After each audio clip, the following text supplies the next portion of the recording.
It's slick, windy, and in some spots, still snow covered. I'm Jill Lampkins along I-80, checking in with drivers who are braving the elements to get to where they need to be. It was a long night for semi-truck driver Marcus Taylor, who traveled to Omaha from Sioux City and is working his way to Nashville.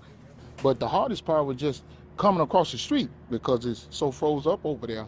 Everybody's stuck and it's spinning, you know what I mean? Spinning, slipping, and sliding, things photographer Kevin Rempe and I also saw while out covering the road conditions this morning.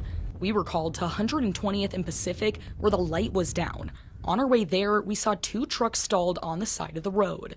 It wasn't a unique experience. For those who had to make it to work this morning, like Brent McDonald, there were some challenges. My store manager, picked up one of the guys this morning because he couldn't make it into work.